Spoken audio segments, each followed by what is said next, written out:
Wexford in Ireland, and this is my quick and simple guide to identifying and pruning hydrangeas for an Irish climate. Now it's spring here, so it's time to prune our hydrangeas, and thanks to Moya and Oliver who suggested making this video. So the first thing you need to do is you need to identify which hydrangea you have before you start pruning. But if you can't do that, then here's what you do for all of them, regardless of what type of hydrangea it is. And we're going to have a look at this fella down here. Okay. So if you don't know what type of hydrangea it is, what you need to do regardless is to remove any crossing over branches, any dead growth, or anything that's very weak. So for example, this branch here is particularly weak and will only produce very small flowers. So, you know, I'm actually just going to take that out right down there at the base. And also, no matter what type of hydrangea it is, what you're going to do is to take off the spent flower heads down to a bud. So that's that, but hopefully by the time we've finished talking, you'll be able to identify what hydrangea you have.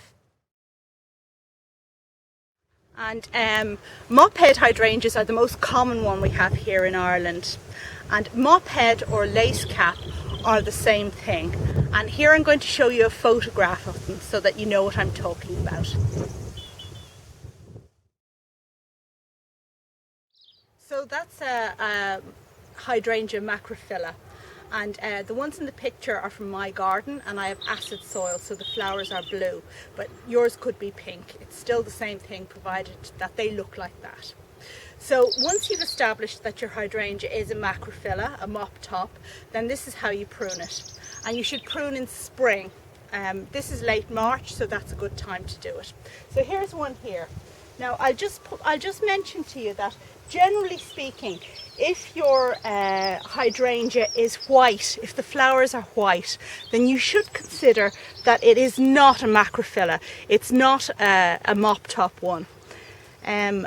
However, I mean, there are some exceptions, and one of them is this particular one here, which is Madame Emile Moulier, and it is a mop top hydrangea and it is white. But if the flowers are white, consider that it's probably not a mop top. Okay, so we're going to prune this, and the first thing you do is, you cut this hydrangea flowers on old wood. So you're going to cut off last year's flower heads down to two healthy looking buds here. Okay, so here's a good example. This is where the plant flowered last year. There's two healthy buds, and we're going to cut down to there. Okay, so here again, two healthy buds, and we're going to cut down to here.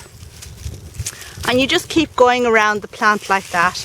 Now I suggest waiting until at least the end of March before doing this, because if you prune earlier, it can be hard to identify where the buds are.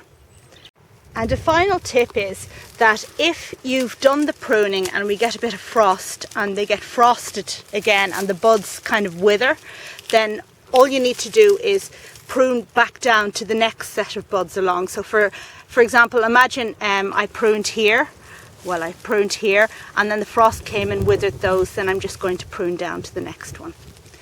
So that's how we prune Macrophylla, mop top or lacecap hydrangeas.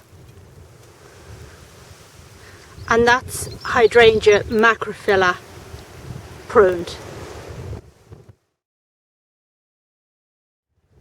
And the next type of hydrangea you're likely to come across is the Paniculata type. And these can be identified by usually the colour of the flowers. They're usually white.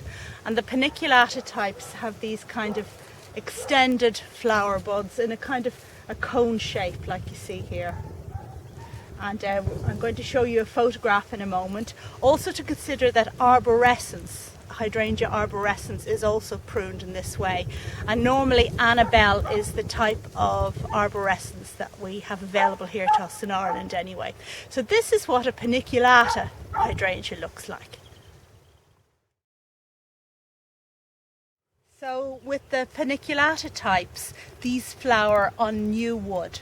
So we're going to cut it down quite hard.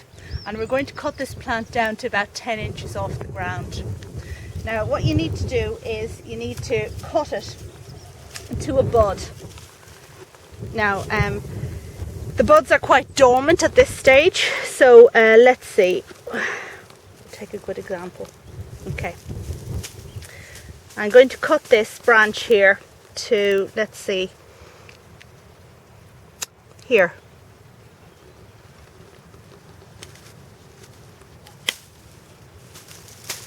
Take all of that out.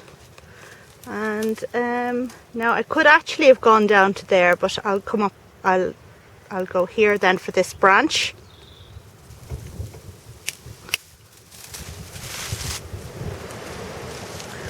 And here is where I pruned it last year, you can see here.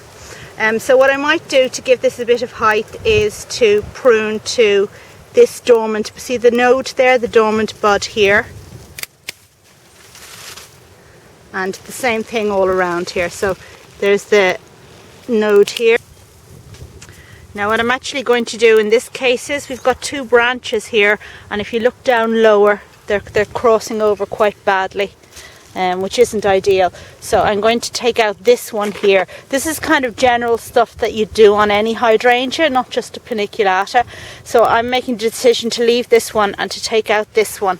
And I'm going to take it out as close to the base as I can get.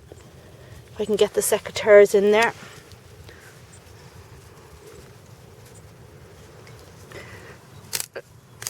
Okay, now I'm going to try and take that out closer again.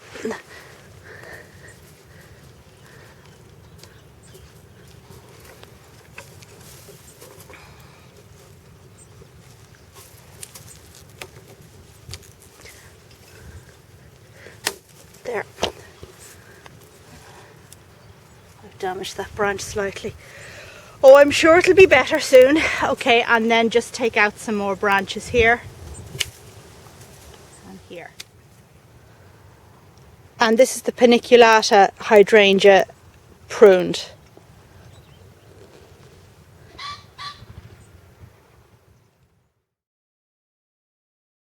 And the third group of hydrangeas to consider for pruning, well, listen to the bee there, isn't that a wonderful sound, is aspera, sargentiana and Quercifolia. And I'm going to show you a picture of those ones now.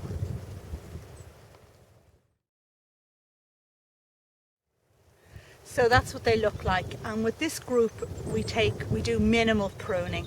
So really it's just a question of cutting off any dead branches, crossing over branches or anything that looks too weak. And this is quite a young plant really, so I'm not really going to do very much with it at all. That branch there in the middle looks like it's dead, so I'll just take that out. And any spent flowers, if there's any spent flowers at the top, you take them off as well. And there's a little weak branch down here. Hello, Mr. Bumblebee. And maybe that and that, because they're kind of crossing over. So that's my guide to pruning hydrangeas, and I hope you found it useful. And thanks very much for watching, and please don't forget to subscribe to me. Bye now.